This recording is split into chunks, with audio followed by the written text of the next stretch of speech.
Very good. On to the darts. On to the darts, and delighted to welcome Jack Langston. Jack is from the Darts podcast, former darts referee as well. Morning, Jack. How are things? I'm very good, thank you. How are you? Very good. Thanks for taking the time. I know it's a busy time for yourselves in the darts game. How are you enjoying the tournament so far? The PDC World Championship at Ali Pali. It's going quite well. The interest levels are there. Yeah, it's been an interesting tournament so far. There's not been too many upsets. I think we had our first proper upset last night with James Wade losing, but it's been not too bad. Couple of 9 dart attempts, so hopefully we get one of them soon. But yeah, it's been all right. We usually get 9 darters, don't we, in the World Snooker or the World Darts Championship? Like it's the way I guess the quality level has risen over the years. It's almost now expected. Yeah. There's, back in the day, like 10, 15 years ago, if you got a 9 darter, you were extremely lucky to see one. And nowadays, like there's probably going to be like 2 or 3 most big tournaments now in the World Championships, especially with so many games played. There's often a good few 9 darters. So yeah, hopefully we get one soon. How did you get into darts yourself, Jack? I know you were a referee on the tour for a bit as well. How did your interest, I guess, kick off? It was just a case of I used to watch my granddad play. He used to have a dartboard in his garage, and I used to just watch him play. And then, like, one of my earliest memories just of life was watching darts, and it's just one of those things where I just grew up around it, and it just kind of grew and grew and grew to the point where, yeah, this is something that I want my career to be. So darts is just something that has just always been around, and I've just always enjoyed watching and playing and competing in darts. Did you prefer playing or refereeing? I actually prefer refereeing. I'm not the best player in the world, but I would consider myself to be a pretty good referee. So yeah, I think playing against your friends down the pub and stuff is all good and fun, but when you're a proper darts enthusiast and you get to go and referee for like the best players in the world, I mean, like the biggest celebrities to me were always dart players. They were like the biggest names I could ever meet, and then one day you turn up to a venue and every single player that you know is in the room and you're marking for them. It was just the coolest thing. So I'd actually probably say refereeing. Did you have favourite players growing up? Yeah. Adrian Lewis has been my favourite since I was probably about 13 or 14 years old, and it's never changed. Still my favourite. Not as good as he used to be now, but I'll still cheer him on. Have you noticed an increased interest in the sport over the last number of years? Like you've got serious numbers on your YouTube channel and your social media accounts as well. Clearly, the interest levels are there, but it seems like one of those sports that has certainly grown over the last number of years. Yeah, massively. I mean, it's one of those things where when I was at school and stuff, and I was playing darts, like I had one friend at school I only really knew one person who actually had any interest in darts, and it was kind of like he'd watch it sometimes because his dad played, and that was it. And nowadays, I would imagine there are a lot of schools will go back and they'll be talking about who won the world championships, and there's so many teams now as well. I mean, I think when I first started playing, there was like one league in our Friday night pub league, and maybe about eight teams, and that was it. And nowadays, I think there's about 5 leagues now. It's just got bigger and bigger and bigger. And obviously, yeah, I guess as far as like the social media goes as well, it just keeps growing, and it's one of the most watched sports on Sky Sports as well. I think it's like number 2, and yeah, I think it's just going to keep going. How do you feel the quality of the sport has improved? Because you look at the averages year on year at the PDC World Championships, and it's clearly only going one way. I'm sure it's linked quite closely to the increased cash on offer. It's $500,000 for the winner, so no small change. Yeah, I know, exactly. Yeah, I mean, the amount of money that you can earn from being a professional dart player now, it makes sense to put the time in. I mean, they're like back in the day when darts was kind of like on TV once or twice a year, and it was like the standard wasn't as high. The players then they still had regular jobs, a lot of them, so they didn't have the time to practice, didn't have the motivation to practice as much as well, because I mean it was just kind of like on TV once a year sometimes, and also the equipment has got so much better now than it was back then that you can hit more of treble 20s. Your darts are staying in the board better. Your darts are slightly smaller than they used to be. And there's just so many like new things that, I mean, 20 years ago, you'd never even imagine would be in the game of darts. And now, yeah, it's just growing and growing, and the players are getting better and better. And yeah, it's good to see. Really fun to watch. For this year's edition of the championship, Jack, I guess we're over here. We're keeping a keen eye and close interest on the Irish players. Disappointing exit for Keane Barry. Disappointing performance generally, actually, in the first round for him. We've got Brendan Dolan against Jimi Hendrix today, which should be a decent game. He's going to have to hit the right chords to win that one. It's we're hoping for some Irish interest. Who do you think can really push on and maybe get further on to the tournament? Yeah, I think the obvious answer is Josh Rock. He's the fourth favourite to win this tournament, which is absolutely unbelievable for someone who's 21, World Championship debut. Is he a genuine contender, Jack, do you think? Huh? Is Josh a genuine contender, do you believe? I don't think his odds back his realistic chances. I don't think he's the fourth most likely player to win the tournament. But I definitely think in the next few years he'll be one of the. He could be, if he keeps doing what he's doing, he could be one of the top favourites.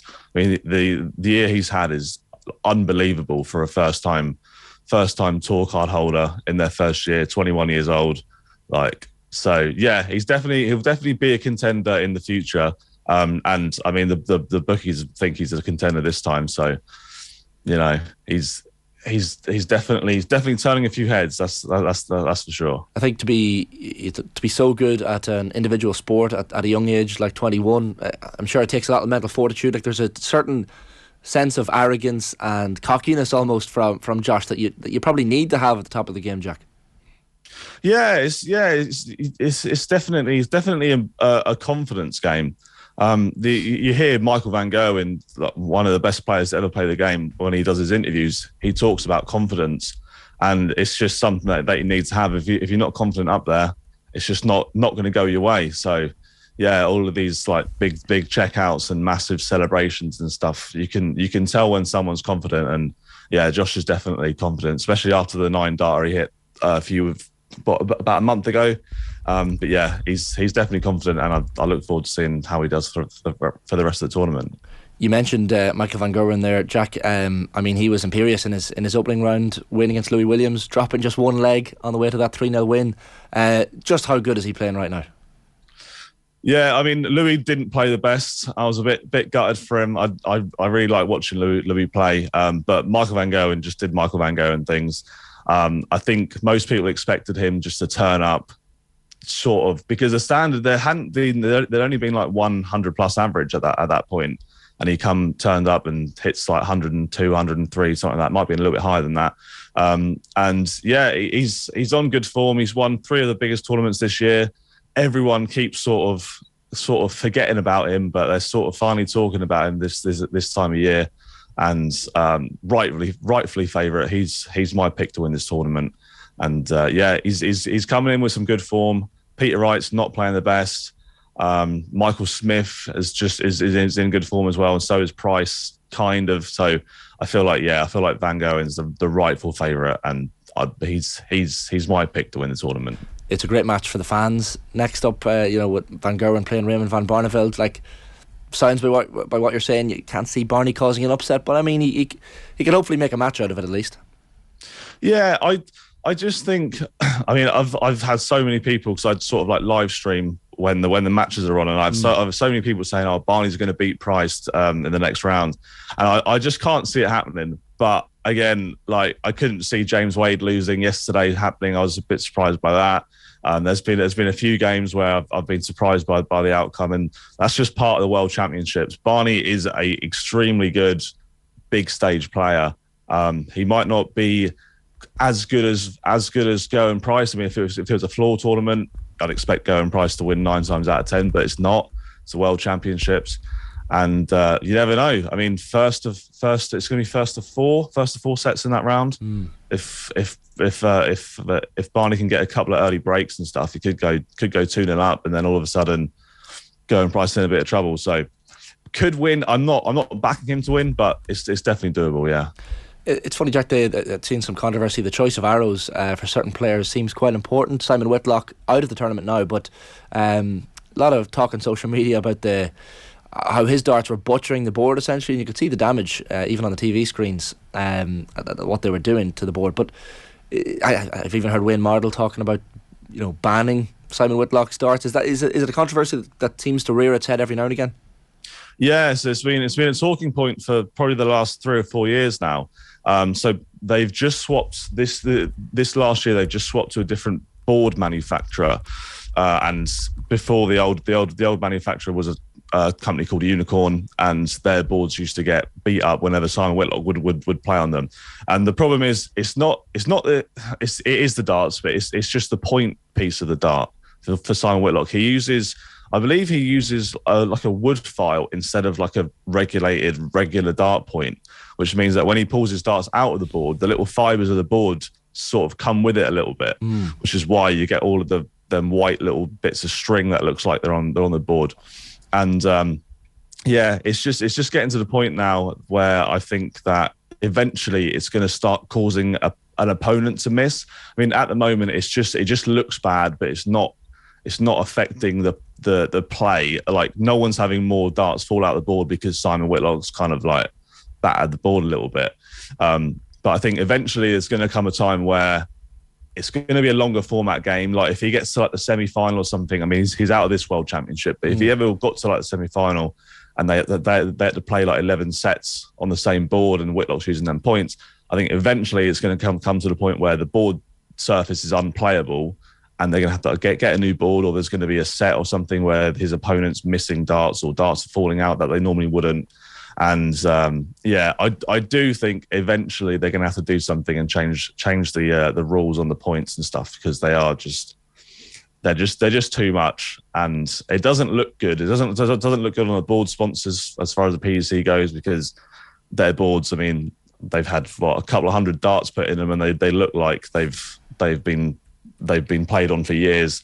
And so I think eventually there will be some sort of regulation come in for points, but at the moment there isn't one, and it does baffle me a little bit that there isn't one, but we'll see. Watch this space.